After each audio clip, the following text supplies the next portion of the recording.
Trabalho como motorista de aplicativo há cerca de 3 anos. Dirigir pelas ruas da cidade à noite é quase uma segunda natureza para mim, e confesso que prefiro o turno da noite. As estradas são mais calmas, as luzes da cidade têm um brilho diferente, e a maioria dos passageiros só quer chegar em casa o mais rápido possível, sem conversa. Mas, uma noite em particular, algo mudou.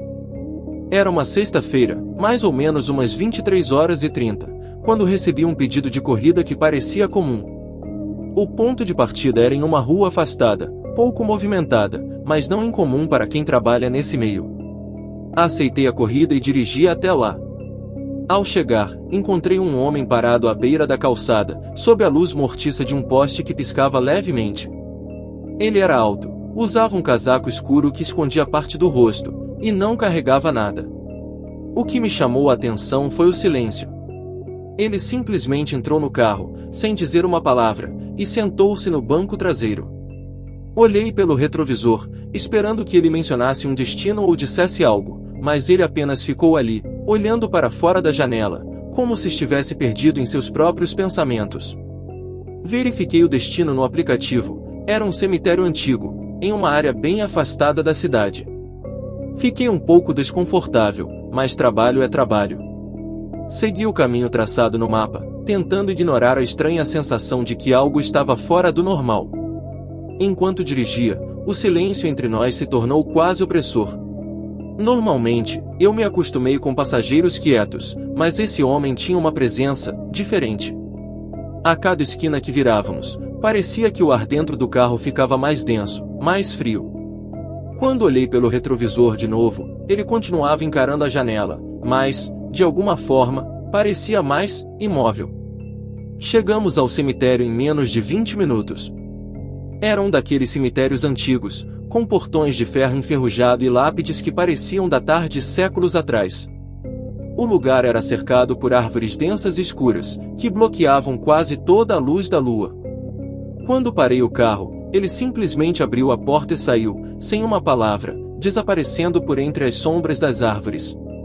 Esperei alguns minutos, achando que ele voltaria para pedir a corrida de volta ou qualquer outra coisa, mas ele nunca voltou. Decidi ir embora e não pensar muito no assunto. Era estranho, mas já tinha visto coisas incomuns trabalhando nesse turno.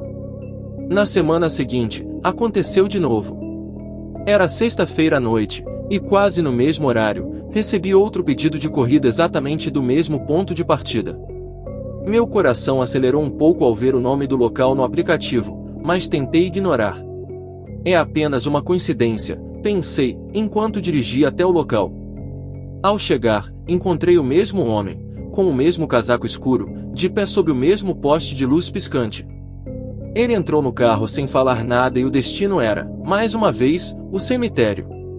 Dirigi em silêncio, sentindo uma tensão crescente a cada quilômetro. Não consegui deixar de observar pelo retrovisor.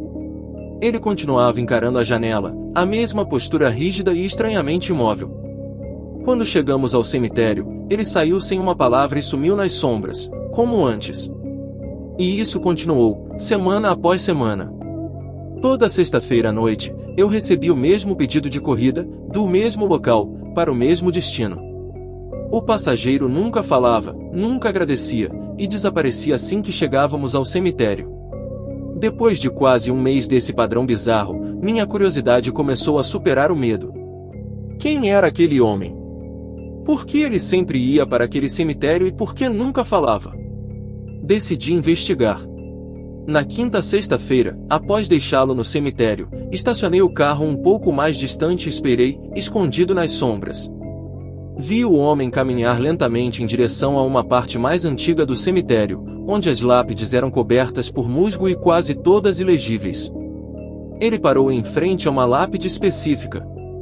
Observei de longe, tentando não fazer barulho, mas o frio da noite e a atmosfera do lugar faziam cada movimento parecer mais pesado. Quando olhei de novo, ele estava parado ali, imóvel, encarando a lápide como se estivesse esperando por algo. Fiquei ali por mais alguns minutos, até que, de repente, ele desapareceu. Não caminhou para longe. Não se moveu para nenhum outro lugar. Ele simplesmente sumiu. Voltei ao carro com o coração acelerado e a mente cheia de perguntas. Naquela noite, não consegui dormir. No dia seguinte, a imagem do homem desaparecendo diante da lápide não saía da minha cabeça. Eu tinha certeza do que vi, ou do que achei que vi. Não contei para ninguém, claro. Como explicaria algo assim? Seria ridicularizado, no mínimo. Mas o impulso de entender o que estava acontecendo crescia cada vez mais. Decidi fazer algo que normalmente evitava: investigar por conta própria. Pesquisei na internet sobre o cemitério, tentando encontrar alguma pista que ligasse o lugar ao meu passageiro misterioso. A área era antiga, e a maioria das informações que encontrei estava relacionada a histórias de famílias tradicionais da cidade, sepultadas ali há gerações. Mas algo chamou minha atenção. Em um artigo antigo, encontrei uma pequena menção a uma tragédia que envolvia um acidente de carro, ocorrido nas proximidades do cemitério. O motorista, cujo nome não foi divulgado na época, havia morrido no local, e o corpo só foi encontrado dias depois, após buscas na área. Havia algo de familiar na descrição do local do acidente, o ponto exato de onde eu buscava o passageiro toda semana. Com o coração batendo forte, continuei a pesquisa. A data do acidente? Quase 20 anos atrás, numa sexta-feira. E o detalhe mais assustador: o corpo foi enterrado no cemitério para o qual eu levava o passageiro todas as semanas. Na sexta-feira seguinte, quando recebi o habitual pedido, minhas mãos tremiam ao aceitar a corrida. Já não era apenas curiosidade que me movia, era medo, puro e simples. Algo dentro de mim sabia que eu estava envolvido em algo muito maior do que uma simples corrida noturna. Quando cheguei ao local, o homem estava lá, como sempre, sob o mesmo poste piscante. Ele entrou no carro em silêncio, mas dessa vez, o ar estava ainda mais denso, quase palpável. O silêncio parecia devorar o espaço ao nosso redor. Comecei a dirigir, mas agora, sabendo o que sabia, cada quilômetro me aproximava de uma verdade desconcertante. Olhava pelo retrovisor, tentando captar qualquer coisa que confirmasse minha suspeita. Ele continuava imóvel, e, de repente, algo no retrovisor me fez congelar. O reflexo dele parecia mais fraco, como uma imagem borrada, distorcida.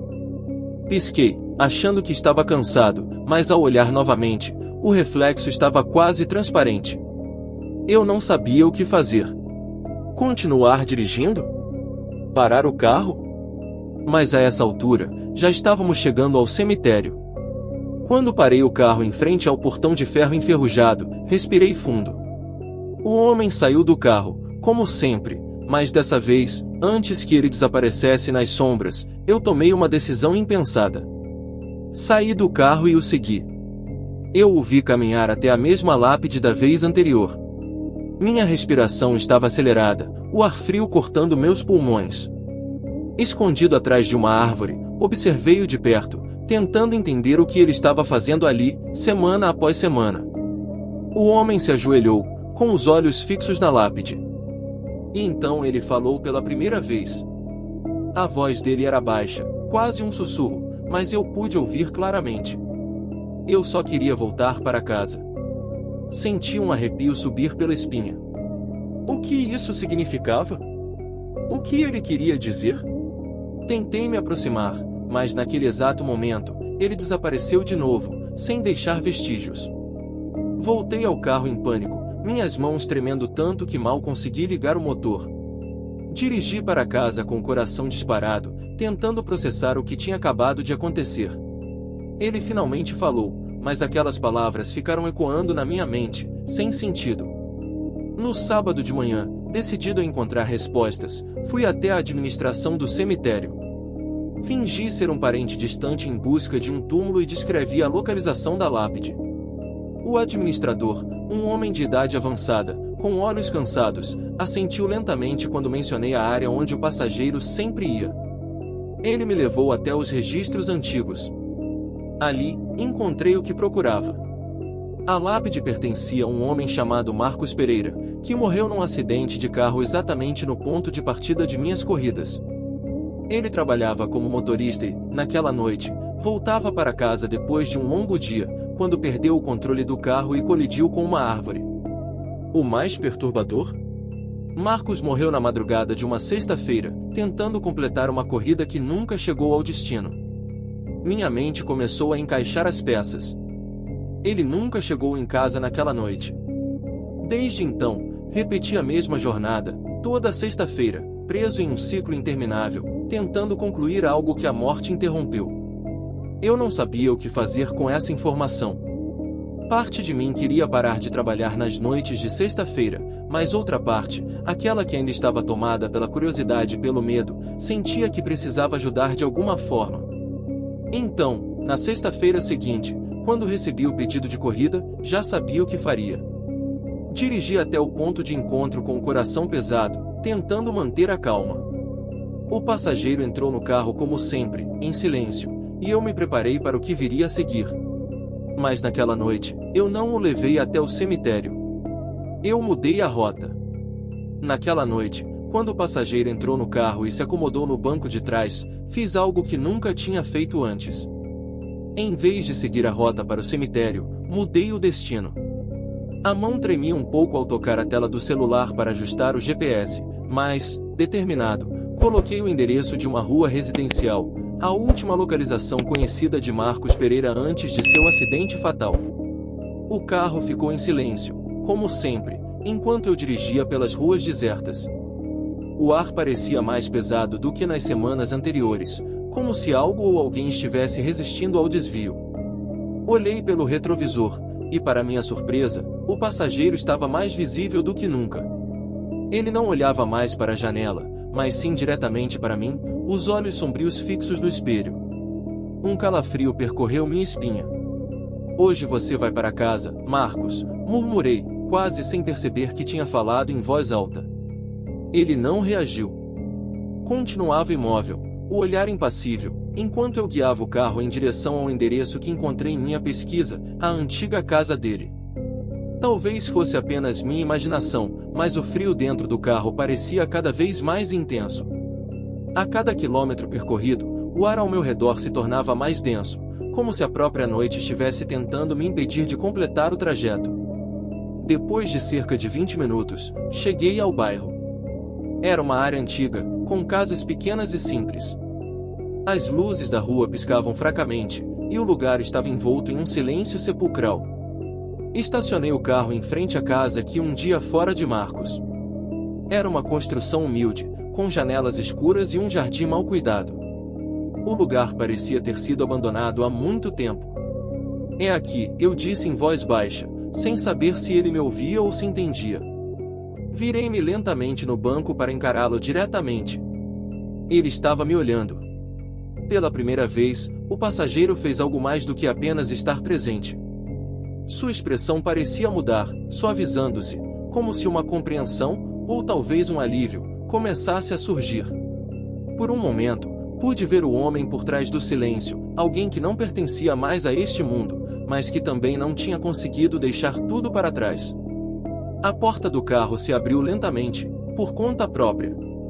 Marcos saiu, com passos lentos, mas firmes, em direção à casa. Ele caminhava como se soubesse exatamente para onde estava indo, como se, finalmente, estivesse voltando para onde deveria estar. Fiquei no carro, sem coragem de segui-lo, apenas observando enquanto ele subia os degraus da varanda.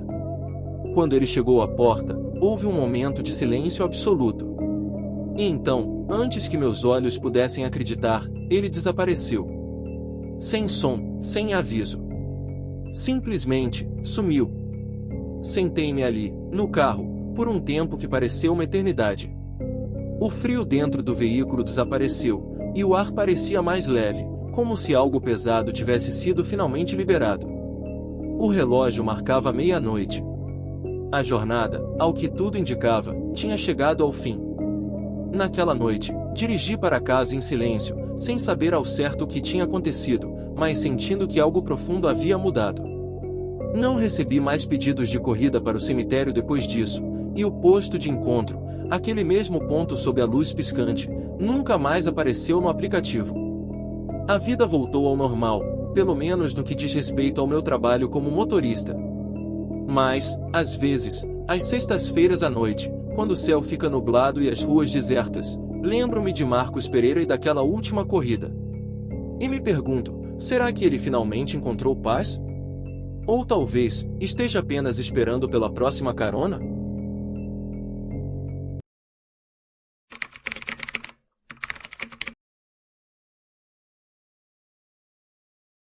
Era uma sexta-feira à noite. Uma noite como qualquer outra. O relógio marcava 23 horas e 45, e eu já estava pensando em encerrar o dia, quando uma corrida apareceu no meu aplicativo. Era na região da Vila Mariana, um bairro tranquilo, mas com aquelas ruas mais estreitas e pouco movimentadas à noite. A viagem não era longa, e o destino final era um condomínio na Zona Sul, perto do Jardim Marajoara. Parecia um trajeto normal, como tantos outros. O nome do passageiro era Eduardo, e ele estava esperando em frente a uma casa, segundo o aplicativo. Cheguei no local indicado, uma rua que mal era iluminada, apenas uma luz de poste piscando ao longe. Não vi ninguém na frente da casa, mas a corrida já havia sido aceita e eu estava perto demais do meu objetivo de alcançar a meta da semana para cancelar agora. Toquei a buzina de leve, nada. Olhei de novo, e lá, saindo das sombras, vi um homem.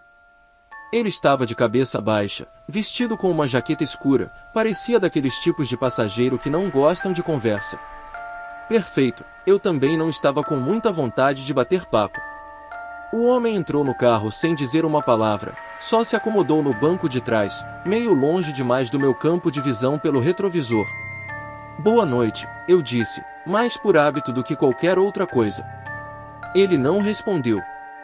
Fechei a janela do aplicativo e segui o caminho traçado pelo GPS. Durante os primeiros minutos da viagem, só o som do motor e o vento do lado de fora preenchiam o silêncio. A cidade estava quase vazia, como se todos já tivessem ido dormir ou se preparando para o fim de semana. Olhei pelo retrovisor mais uma vez, e o cara estava com o rosto virado para a janela, completamente imóvel, o que era meio estranho, mas não incomum. Alguns passageiros só queriam chegar logo ao destino sem interagir. Mas aí começou a ficar esquisito. Aos poucos, o ar dentro do carro foi ficando pesado, como se o espaço estivesse mais apertado, sufocante. Achei que fosse minha cabeça pregando peças, talvez o cansaço batendo. Abaixei a janela um pouco para tentar aliviar a sensação, e, no mesmo instante, senti um calafrio que correu pela espinha. Eu não estava exatamente com medo, mas alguma coisa estava fora do lugar, e eu não sabia o que era. Segui em frente. O GPS dizia que faltavam ainda uns 15 minutos de viagem. Foi quando meu telefone começou a vibrar. Era um número desconhecido, o que já era estranho àquela hora. Resolvi ignorar e continuei dirigindo, mas o telefone tocou de novo, e de novo. Algo me dizia que eu devia atender. Alô? Eu disse, enquanto espiava o passageiro pelo retrovisor. Ele não pareceu reagir ao meu movimento. Do outro lado da linha, uma voz de mulher, tremida e apressada, falou. Alô? Você é motorista de aplicativo, não é? Sou. Quem está falando? Por favor, você pegou o Eduardo agora há pouco, não foi? Aquilo me deu um baque. Era o nome do passageiro que estava sentado no meu carro, em silêncio, na traseira. Sim, peguei sim. Quem está falando? Por favor, você tem que sair daí agora. Eu sei que parece loucura, mas... Eduardo está morto. Ele morreu há uma semana. Por um momento, pensei que fosse uma piada de mau gosto. Talvez um trote, algo para me assustar. Olhei pelo retrovisor de novo, dessa vez com mais atenção, e meu coração deu um pulo. O passageiro, o Eduardo, estava olhando diretamente para mim. Seus olhos eram fundos, como se não houvesse vida ali. Sua pele pálida contrastava com a escuridão da jaqueta. Ele me encarava fixamente, e um sorriso sutil, quase imperceptível, começava a se formar em seus lábios. Desliguei o telefone imediatamente e tentei manter a calma. Eu não podia simplesmente parar o carro e mandar o cara descer no meio do nada, certo? O que eu diria? Você está morto, por favor, saia do meu carro? O medo começou a tomar conta de mim, mas ainda assim continuei dirigindo, Como se isso fosse resolver alguma coisa. Precisava chegar logo ao destino. Eu precisava que aquilo acabasse. A corrida continuou, e o passageiro voltou a virar o rosto para a janela. O silêncio era ainda mais opressor agora. Meus pensamentos estavam a mil, e cada minuto parecia uma eternidade. Quando finalmente chegamos ao endereço, era um condomínio fechado. As luzes da portaria estavam acesas, e por um momento senti um alívio. Pronto, é só deixá-lo aqui e ir embora, pensei. Chegamos, disse eu, tentando parecer o mais calmo possível. Mas ele não se mexeu. Senhor, chegamos ao destino. Mais silêncio. Virei-me no banco para olhar diretamente para ele, e o banco traseiro estava vazio. O coração disparou no peito, e uma onda de pavor subiu pela garganta. Eu não ouvi a porta abrir, não vi ele sair. Ele simplesmente desapareceu. Fiquei ali, parado, sem saber o que fazer. Mexi no aplicativo, finalizei a corrida, mas não adiantava. A sensação de que algo estava errado não passava. Passei pela portaria, meio zonzo, e o porteiro, ao ver meu estado, perguntou: "Tá tudo bem, moço?" Parece que viu um fantasma. Sorri, tentando disfarçar o nervosismo. "Tô bem, só cansado. Essa hora sempre aparecem histórias estranhas por aqui", ele disse, rindo. "Um tempo atrás, teve um rapaz que..." "Um rapaz que o quê?" Perguntei, tentando parecer casual, mas o medo estava claro na minha voz. "Ah, foi bem por aqui. Dizem que ele pegou um motorista de aplicativo, mas nunca chegou no destino. O coitado morreu no caminho. Bateu o carro logo ali na frente, na avenida." O porteiro apontou para o final da rua. "Foi uma tragédia, moço, dessas que a gente não esquece. Ninguém sabe direito o que aconteceu." Meu estômago revirou na hora. A história estava começando a fazer um sentido terrível. Eu pensei na ligação que recebi minutos antes, a voz da mulher dizendo que o Eduardo estava morto. O que o porteiro acabará de contar encaixava de um jeito assustador. "E isso foi quando?" Perguntei, sentindo o ar faltar. "Ah, faz uma semana. Foi numa sexta-feira também, que nem hoje. Era tarde da noite, por volta dessa hora. O motorista nunca mais apareceu. Ouviu falar disso? Dizem que o carro dele só sumiu." Eu não sabia o que responder. Senti a garganta secar, como se as palavras ficassem presas. Não podia ser coincidência. O tempo. O lugar. O nome do passageiro. Engoli em seco e dei um aceno breve, tentando encerrar a conversa, mas algo no fundo da minha mente gritava que a coisa não ia acabar ali. Me despedi do porteiro e acelerei para sair do condomínio, querendo deixar aquela história para trás o mais rápido possível. Enquanto dirigia pela avenida de onde o porteiro tinha falado, tudo parecia mais sombrio, mais vazio. As poucas luzes dos postes mal iluminavam o caminho, e o rádio, que antes estava ligado no volume baixo, agora só emitia estática. Foi quando o GPS, do nada, recalculou a rota. "Nova rota identificada", dizia a voz mecânica, fria. Olhei para o mapa na tela do carro, mas a rota não fazia sentido. Estava me mandando de volta para o ponto onde eu peguei o Eduardo. Meu peito apertou, e a sensação de ser observado voltou com força total. Não podia ser um erro. Alguma coisa estava acontecendo, algo muito errado. Tentei ignorar o GPS e continuar o caminho para casa, mas, de repente, todas as saídas da avenida pareciam bloqueadas. A rua à frente estava deserta, mas eu não conseguia ver uma forma de sair dali. Olhei mais uma vez pelo retrovisor, quase com medo do que poderia encontrar, e juro que vi algo. Ou melhor, alguém. O banco traseiro, onde Eduardo havia estado antes, parecia novamente ocupado. Uma sombra. Um vulto que se movia com o balanço do carro. Pisquei algumas vezes, tentando convencer meu cérebro de que era só o reflexo da iluminação fraca. Só que não era. Não podia ser. Uma voz ecoou, baixa e fria, vindo do banco traseiro. "Você não deveria ter aceitado essa corrida." Acelerei o carro, desesperado. Agora eu só queria fugir, ir para qualquer lugar longe dali. Mas o GPS continuava insistindo, recalculando, e eu já não sabia mais se estava dirigindo na direção certa ou se estava dando voltas. Tudo estava ficando confuso, misturado. A estrada parecia se repetir, como se eu estivesse preso em um ciclo sem fim. Comecei a suar frio, meu corpo todo tremendo, o volante quase escorregando das minhas mãos. O som do rádio voltou, só que agora não era estática. Era uma respiração pesada, como se alguém estivesse ali, do meu lado, dentro do carro. Um som tão real que me fez virar o rosto para o banco do passageiro. E o que vi fez meu coração quase parar. Eduardo estava sentado lá, no banco da frente. Sua pele era tão pálida quanto antes, mas agora seus olhos estavam completamente vazios. Ele me olhava, um olhar que não tinha vida, nem raiva, nem nada. Apenas um vazio profundo, como se o mundo inteiro tivesse sumido ao seu redor. Ele abriu a boca devagar, como se fosse falar algo, e naquele instante, senti o carro derrapar. Eu estava fora de controle. Tudo aconteceu rápido demais. A roda da frente direita bateu em algo, talvez uma pedra, talvez um buraco.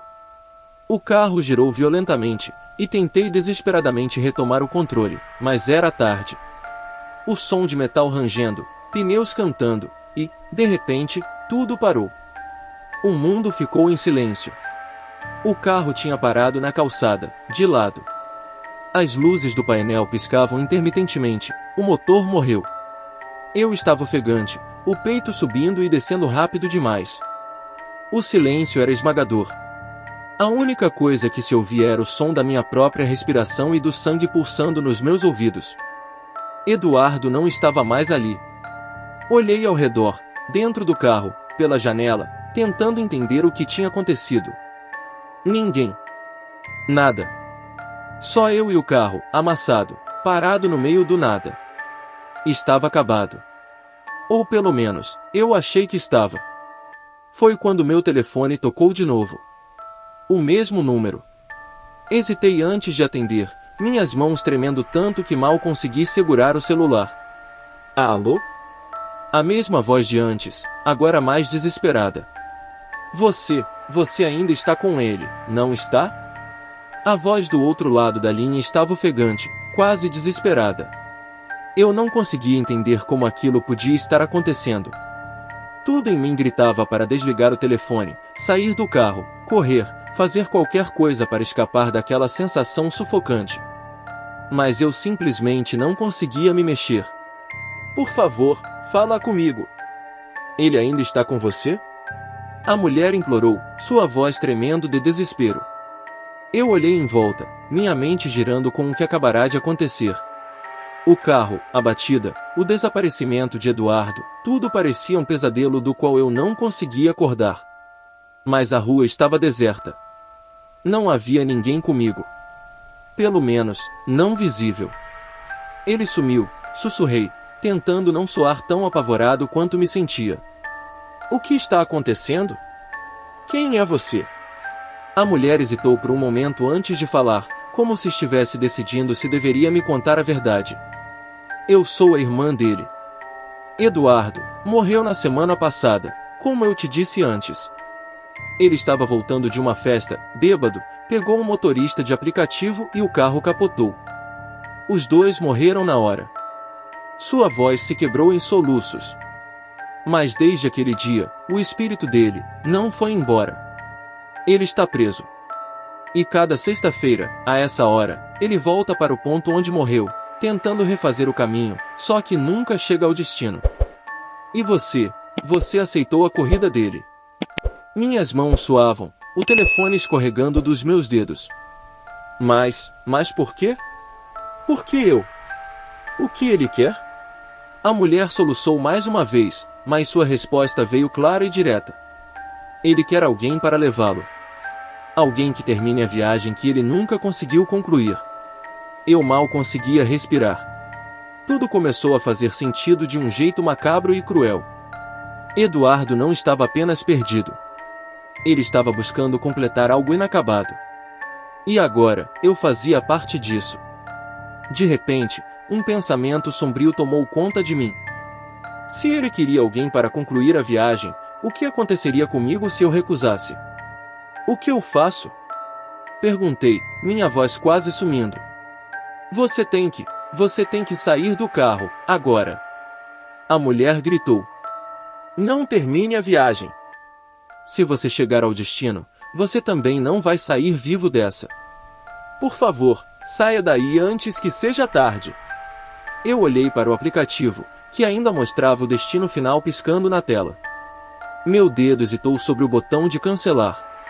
Parte de mim queria acreditar que isso era apenas uma coincidência macabra, que eu estava deixando o medo me dominar. Mas outra parte sabia que algo estava terrivelmente errado. E então eu ouvi. A porta do passageiro, ao meu lado, começou a ranger.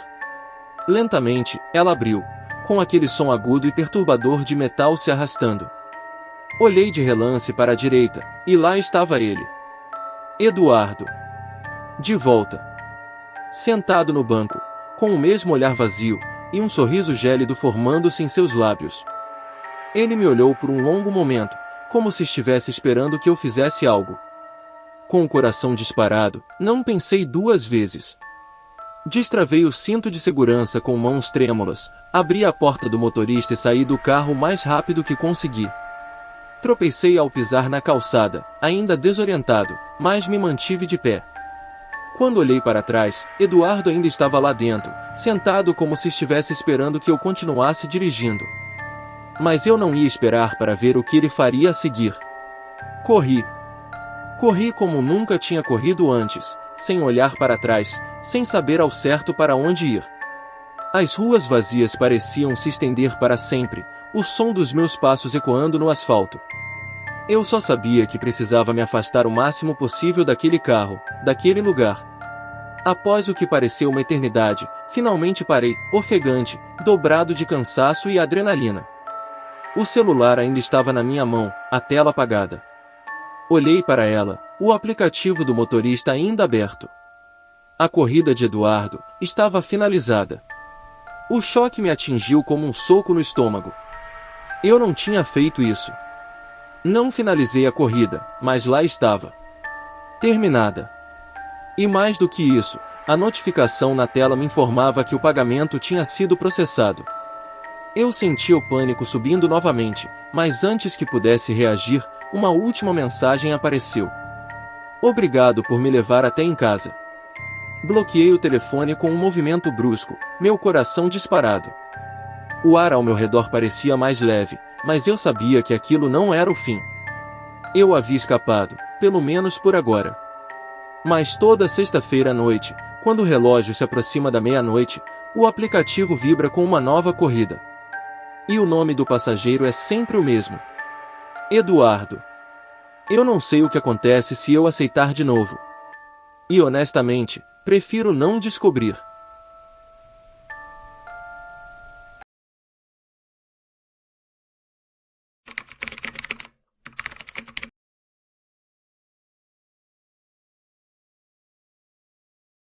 Trabalhar como enfermeira em um hospital tem seus desafios. O plantão da madrugada é especialmente exaustivo, mas depois de alguns anos, eu havia me acostumado. O hospital onde eu trabalhava era antigo, com corredores estreitos e paredes descascadas em alguns pontos, e as histórias sobre fantasmas eram comuns. Ainda assim, nunca fui de acreditar nessas coisas, até que tudo mudou.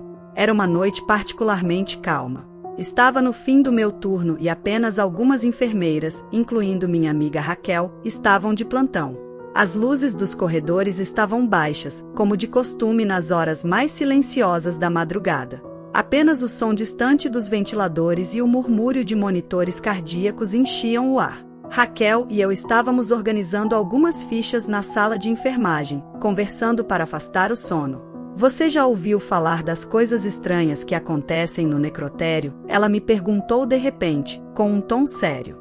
Eu ri, balançando a cabeça. Sempre tem alguém com uma história assim. O pessoal precisa de emoção no plantão. Ela não riu. Seu rosto estava pálido, os olhos fixos em mim. Eu não estou brincando, Elisa. Aquilo me incomodou. Raquel não era do tipo que se deixava levar por boatos. Resolvi ignorar o incômodo e voltei ao meu trabalho, mas ela insistiu. Aconteceu de novo ontem à noite. Ouviu-se passos vindos de lá, como se alguém estivesse andando pelos corredores. Passos no necrotério? Minha voz saiu com mais incredulidade do que eu pretendia. Sim. E sabe o pior? Quando a gente foi ver, não tinha ninguém. O único corpo que estava lá era o de um homem que havia falecido naquela manhã. Antes que eu pudesse responder, o telefone tocou. Era da recepção. Um corpo acabará de chegar e precisava ser levado ao necrotério. Eu suspirei, pegando as chaves e me levantando. Quer vir comigo? Perguntei a Raquel, em tom de brincadeira, mas com uma leve esperança de que ela aceitasse. O necrotério ficava no subsolo, e apesar de eu não acreditar nessas histórias, não gostava de descer lá sozinha.